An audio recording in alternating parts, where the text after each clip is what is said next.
The Fed just raided Lil Meech's house and reportedly found a bag full of illegal substances, and now 50 Cent, his mentor and the mastermind behind the BMF series, has been pulled into the storm, claiming the stash was just a prop for the show.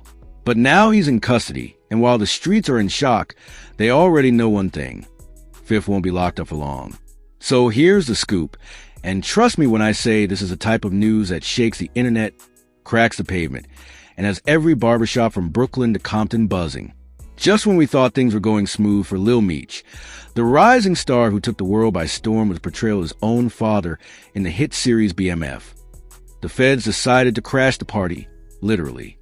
Early this morning, in a scene that could have been ripped straight out of the show itself, federal agents raided Lil Meech's crib, and what they found wasn't just a script, some camera gear, or leftover craft services from a shoot.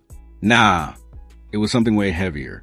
According to reports swirling through the streets like wildfire, the feds uncovered a whole bag full of illegal substances. Yeah, we're talking that kind of bag. The kind that gets you headlines, mugshots, and possibly years behind bars if things go sideways. But here's where it gets even crazier, and this is the part that's got the industry stunned. 50 Cent, Mr. Curtis Jackson himself, is now entangled in this mess because he's not just a producer, he's the boss behind the scenes, the one who took Lil Meech under his wing and made the whole BMF project pop off in the first place.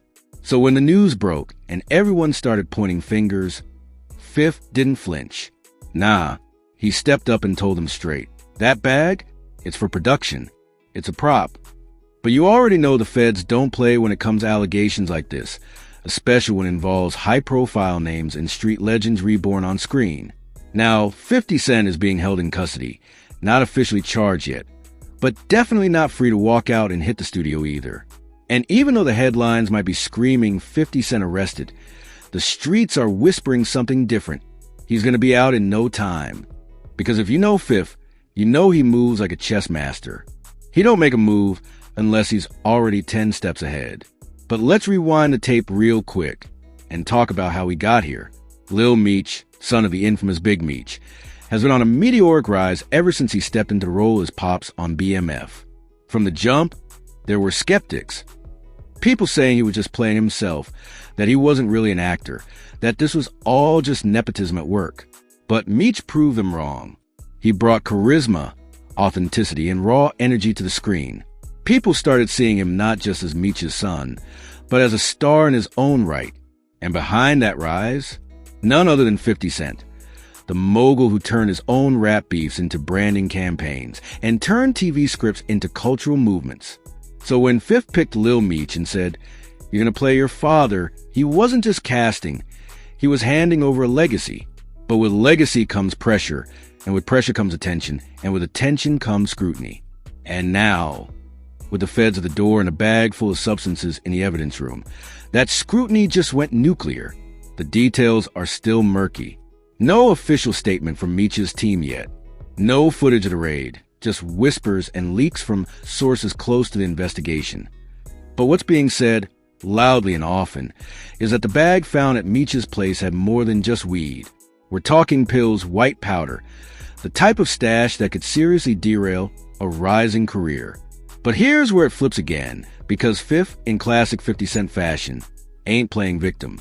He's spinning it. He's already pushing the narrative that everything found was part of the BMF production, part of the props department, part of creating a real, gritty, authentic set. And here's the thing, it's not that far-fetched. If you've seen the show, you know how detailed they get.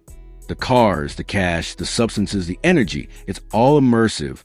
So yeah, maybe this was a misfire, a mix-up, an overzealous raid gone too far. Or maybe it's deeper than that. Maybe someone tipped off the feds. Maybe someone inside the circle wasn't really down for the cause. And maybe, just maybe, this is the kind of heat that comes when street legends try to rewrite the narrative in Hollywood. Because you know how it is. When a young black star starts to shine too bright, when the industry sees someone controlling their own story with a heavy name like Meech attached, it makes people nervous. It makes systems react. And suddenly, a raid goes down, a bag is found, and the narrative starts shifting from talent to trouble. But if there's one thing you should never forget, it's this. 50 Cent has never let anyone dictate his legacy. From getting shot 9 times and living to tell the tale, to selling millions, to turning power into an empire, to launching multiple spin-offs. Fifth is a survivor, a strategist, and a storm in a suit. So while he's being held right now, possibly in a cushy holding cell, or maybe just questioned downtown, you can bet your last dollar that this ain't the end of the story. If anything, it's just the middle. Because when this man comes back, he comes back with force. And the streets know that. That's why there ain't no panic in the air. That's why nobody's crying canceled. That's why fans are already tweeting Free Fifth and protect Lil Meech. Because in this saga, these ain't just characters. These are real people playing high-stakes chess in the middle of the entertainment battlefield. And what happens next? That's the million-dollar question. Will charges be filed? Will Meech speak out? Will 50 post a video tomorrow morning in a bathrobe saying, "I told y'all this was for the show"? Will this become another arc in BMF Season 4? You know Fifth's the type to turn court documents into content. Don't be surprised if next season has a whole new plotline ripped straight from headlines. Because that's what he does. He flips pressure into power, drama into dollars.